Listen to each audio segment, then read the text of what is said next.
Declan Rice a anéanti le Real Madrid avec 2 buts dignes d'un chat. Il faut voir ça. Le Real Madrid affrontait Arsenal, qui évoluait avec un défenseur central comme attaquant. Declan Rice a tiré le coup franc.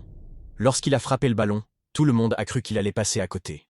Mais il l'a courbé si parfaitement que même Roberto Carlos n'en croyait pas ses yeux. Odegaard, Arteta, tout le monde avait les mains sur la tête. Mais ce n'était même pas le plus beau but de la soirée. Il a récupéré le ballon et a littéralement envoyé ce coup franc au fond des filets. Pour comprendre la puissance de ce but, il suffit de regarder Bellingham. Dua Lipa aurait pu écrire une chanson sur ses buts, et il a célébré le « Je suis là ». De plus, le défenseur central d'Arsenal s'est tourné vers l'avant. Mourinho a marqué un but incroyable. Pensez-vous que Madrid puisse revenir au match retour? Bonjour à tous et bienvenue sur la chaîne. Aujourd'hui, retour sur une soirée complètement folle en Ligue des Champions. Une soirée que le Real Madrid n'avait sans doute pas imaginée. Les Merengues se font humilier, 3-0 sur la pelouse d'Arsenal, et se trouvent au bord de l'élimination. Le tenant du titre devra réaliser un retournement de situation colossal lors du quart de finale retour, mercredi 16 avril, au stade Santiago Bernabéu. Une remontada que les Madrilènes ont déjà bien en tête. Kylian Mbappé, visage fermé, est passé en zone mixte sans s'arrêter. Mais il a tout de même glissé un mot aux journalistes en disant « Bien sûr que ça remonte au Bernabéu. Mais parlons du héros inattendu de cette rencontre, Declan Rice. Avons-nous assisté à une réalité alternative? Peut-être bien, pas un, mais 2 coups francs magistraux contre les rois de la Ligue des Champions. 5 minutes plus tôt, il avait déjà frappé un coup franc rageur. Et 2 minutes avant le second.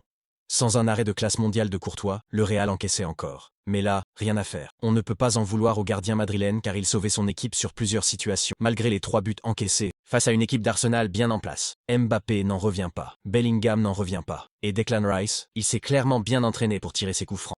Mais ce n'est pas tout. Dans l'autre quart de finale, l'Inter Milan a frappé un grand coup face au Bayern Munich. Au cœur de l'Allianz Arena, les Nerazzurri ont pris un avantage précieux en s'imposant 1-2. Un bijou de Lautaro Martinez en première période, une égalisation signée Thomas Müller, mais c'est finalement David Fratesi qui a fait taire le public munichois en toute fin de match. Les hommes de Simone Inzaghi ont parfaitement géré la pression allemande. Organisés, réalistes et redoutables en contre-attaque, ils ont profité de chaque faille. Le Bayern, pourtant dominateur, a trouvé le poteau avec Harry Kane et a buté plusieurs fois sur Yann Sommer, infranchissable. Puis vint le moment Müller, son 57e but en Ligue des Champions, dans un stade en feu. On croyait le Bayern relancé. Mais 2 minutes plus tard, l'Inter frappait à nouveau. Le Bayern n'avait plus perdu à domicile en C1 depuis 2021. Et pourtant, ce mardi soir, la froideur italienne a pris le dessus. Un parfum de revanche plane depuis la finale de 2010. Et l'Inter semble déterminé à écrire une nouvelle histoire, avant une potentielle finale chez l'ennemi, à Munich, le 31 mai prochain. De son côté, le FC Barcelone s'apprête à affronter le Borussia Dortmund dans un quart de finale très attendu. Une saison de rêve pour les Catalans, toujours en course pour un incroyable quadruplé, mais gare à l'excès de confiance. Gavi, en conférence de presse, a calmé les ardeurs. Nous réalisons une saison extraordinaire mais nous ne nous sentons pas invincibles.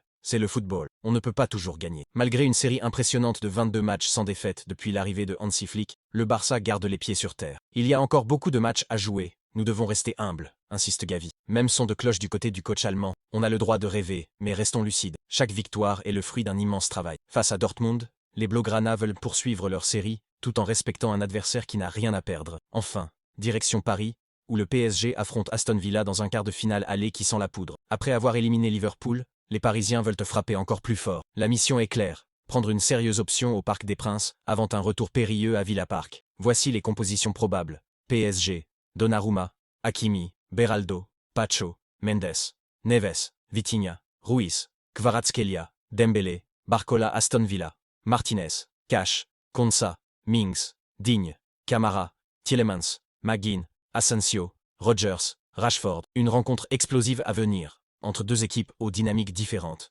mais aux ambitions identiques. Briller en Europe. Beaucoup de choses ont changé avec Rafinha depuis le Brésil contre l'Argentine. Il faut voir ça. Barcelone affrontait le Real Betis sur le score de 1-1.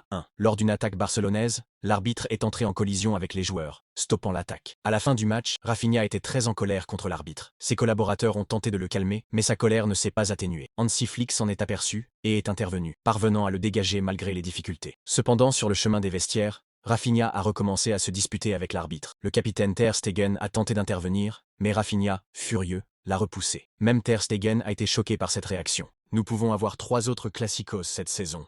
Il faut absolument le savoir. Le Real Madrid et Barcelone s'affronteront en finale de la Coupe du Roi. 11 ans plus tard, lors de leur dernière rencontre, Gareth Bale a marqué ce but emblématique et Madrid a remporté la coupe. Après la puissante défaite au Bernabeu, ils s'affronteront au Camp Nou en Liga. Après 2 lourdes défaites consécutives, Le Real Madrid cherchera à prendre sa revanche lors des prochains matchs. Mais il reste encore un match à disputer. Si les deux équipes atteignent la finale de la Ligue des Champions, elles s'y affronteront également. Un total de 5 El Clasico en une saison. Incroyable. Mettez votre équipe préférée en commentaire. Restez connectés pour les résumés, analyses et débriefs de toutes ces affiches. À très vite.